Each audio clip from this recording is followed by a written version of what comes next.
사람 인생이 잘 될 때가 있으면 안 될 때가 있고, 누군가에게 서운한 마음이 들거나 홀로 그런 감정이 느껴질 때 한참을 생각하자. 내가 그런 마음을, 그런 감정을 느낄 수 있는 자격이 있는가. 그러나 나는 이것이 무엇보다도 중요하다고 생각한다. 어떤 일을 선택할 때는 과거를 잊어버리는 것이 중요하다. 코로나19가 작년 이맘때쯤 딱 시작됐으니까 거의 1년을 훌쩍 넘어가고 있어요. 그때와 지금의 변화가 불안해하고 계시거나 걱정이 늘어나신 분들도 있을 것 같고, 또 꿈이 바뀌신 분들도 있을 것 같고요. 좀 많은 변화가 있었을 것 같아요. 주변에서 한숨 소리도 늘어나죠.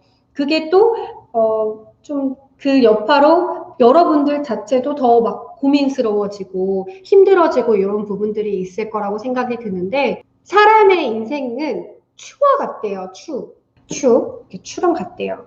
그래서 사람 인생이 잘 될 때가 있으면 안 될 때가 있고, 또 안 될 때가 있으면 잘 될 때도 있다고 하더라고요. 근데 그런 것 같아요. 이것 또한 지나가리라. 이런 말 많이 들어봤죠? 그래서 지금 안 좋은 이 상황이 있다면 언젠가는 좋아지겠지라고 생각하면서 조금 좀 마음을 내려놓고, 또 안 좋은 상황에서 그 감정에 빠져가지고 막 우울해지고 막 그러면 그게 무거워가지고 그 안 좋은 순간이 계속 있어요. 또 좋은 순간이면 갑자기 막 들떠가지고 막 좋은 걸 막 즐기고 하면 그게 또 가벼워져가지고 툭 떨어진다고도 해요. 그러니까 이런 추를 좀 기억해 줘서 왔다 갔다 하지 않도록 하는 게 중요한데, 그러려면 여러분들의 기준이 정말 중요하거든요. 안 좋은 일이 있어도 내 안 좋은 이 상황에 빠져서 감정에 막 빠져드는 게 아니라, 내가 안 좋은 일이 있지만 내 기준이 딱 뚜렷하면 바로 그 기준으로 돌아오잖아요. 그래서 그 기준을 갖추는 게 굉장히 중요한데, 제가 앞서도 일기장 얘기를 잠깐 꺼냈잖아요. 쌤이 썼던 지금까지의 일기장들을 살펴보면 쌤의 가치관도 많이 적어져 있고 기준들도 많이 적어져 있고 쌤의 마음가짐들도 많이 적어져 있는 것 같아요. 근데 그걸 보면서 다시 되뇌이고 어쩌면 어떨 때는 가치관이 작년에 비해서 더 성장될 때도 생기게 되고 해서, 여러분들의 그 순간들을 경험 위주로 작성하기보다는 일기장을 여러분들의 감정과 가치관, 생각 위주로 작성하는 게 훨씬 좋지 않을까. 그러면 쌤 일기장에 적혀져 있는 그런 기준들 몇 가지를 좀 읽어드릴까요?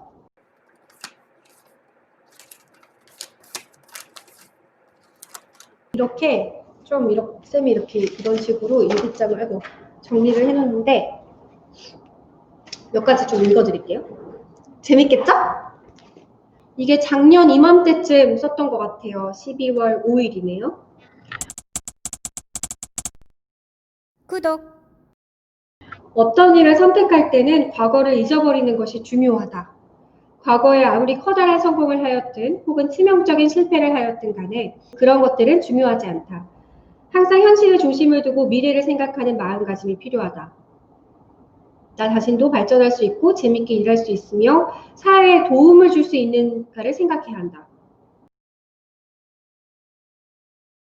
그쵸. 이거는 쌤의 선택에 대한 기준이 적어져 있는 거네요. 선택에 대한 기준. 내가 선택을 할 때는 이런 기준으로 선택을 해야겠다라고 이때 당시에 생각해서 적어 놓은 거겠죠. 무언가를 선택해야 되는 순간이 있잖아요. 사람이 나이를 먹으면 먹을수록 실패 경험도 있고 성공 경험도 쌓이게 돼요. 그러다 보면 실패 경험이 많은 사람일수록 무언가를 선택하는데 지난 과거의 경험들을 떠올려서 선택을 좀 보류시키거나 두려워하는 경우가 생겨요. 근데 선택을 할 때는 과거의 실패도 과거의 성공도 중요하지가 않다. 다음, 현실에 중심을 두고 내가 그 선택을 원하는지, 내 머릿속이, 내 마음속이 그 선택을 바라는지, 또 그러한 선택이 나에게 도움을 주는지 사회에 도움이 주는지를 생각을 하고 선택해야 한다라고 적어 놓은 거네요. 구독! 재밌게 일을 할 수 있다는 것에 큰 비중을 두지 않은 사람이 덜어 있다. 그러나 나는 이것이 무엇보다도 중요하다고 생각한다. 재밌다는 것은 오랫동안 열정을 가지고 일할 수 있는 것과 직결된다. 아무리 성취감과 보람이 있는 일이더라도 열정을 가질 수 없다면 계속해서 그 일을 하기는 힘들며 그 분야에서 최고가 되기는 더더욱 힘들다. 재밌게 일하는 게 진짜 중요한 것 같아요. 뭔가를 여러분들이 하고 있다면 그 하고 있는 일 속에서 재미를 찾아가는 게 굉장히 중요하다라고 쌤이 작년에 이렇게 적어놓은 것 같아요. 저는 말을 하는 걸 너무 좋아해요. 사실 이렇게 쌤이 계속 이제 인풋만 여러분들에게 하고 있지만 그래도 말을 하는 순간들이 너무나 즐겁고 내 생각을 공유한다는 사실이 너무나 행복해서 밥을 거의 못 먹지만 또 밤을 새는 일이 많지만 이 리나스쿨이라는 이 일을 굉장히 즐기면서 할 수 있는 것 같다라고 생각을 해요. 그게 열정인 거죠. 여러분들은 여러분들이 하고 있는 일 즐기면서 재밌게 잘 하고 있나요? 그 속에서 재밌는 일들을 찾아가야 되는 걸 절대 잊으면 안 되고요, 여러분. 이것도 기억했으면 좋겠어요. 내가 하고 싶은 일 30%를 하기 위해서는 하기 힘든 70%의 일을 해야 한다고 해요.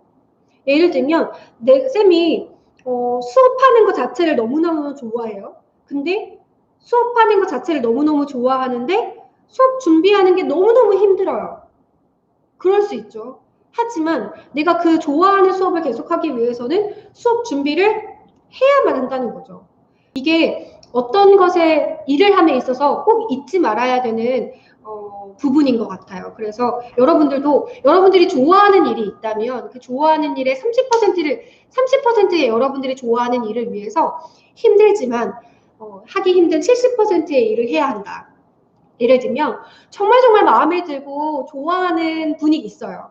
여자친구든 남자친구든. 근데 그 사람의 마음을 사로잡기 위해서는 내가 때로는 일주일 동안 힘들지만 다이어트를 해야 될 때가 있고 또 힘들지만 저녁을 굶어야 될 때가 있어요. 왜? 내가 좋아하는 그에게 잘 보이기 위해서. 어쨌든 그 좋아하는 것을 하기 위해서 힘든 부분들을 견뎌내야 되는 거죠. 구독. 17일날 누군가에게 서운한 마음이 들거나 홀로 그런 감정이 느껴질 때 한참을 생각하자. 내가 그런 마음을, 그런 감정을 느낄 수 있는 자격이 있는가? 나는 과연 상대방을 서운하게 하거나 그런 감정을 느끼게 하지는 않았나? 서운했던 오늘의 나의 하루가 상대방에게는 얼마나 힘들고 고민이 많았던 하루였는지 고민해보자. 그리고 나의 서운한 마음을 먼저 알아달라고 이야기하기 전에 먼저 그의 하루와 그의 마음을 안아주자. 오늘도 고생한 그에게. 이렇게 써놨네요. 이거는 제가 무슨 누군가에게 서운한 마음이 들었었나 봐요. 그래서 그래도 서운한 마음을 막 표현하기보다는 내가 서운한 마음을 먼저 얘기하기보다는 그 사람은 나 때문에 얼마나 힘들었을까, 서운했을까를 먼저 상상해보는 그런 자세가 필요하다라고 그때의 일화를 통해서 저 나름대로의 깨달음, 배움을 이 일기장을 통해서 느껴볼 수가 있네요.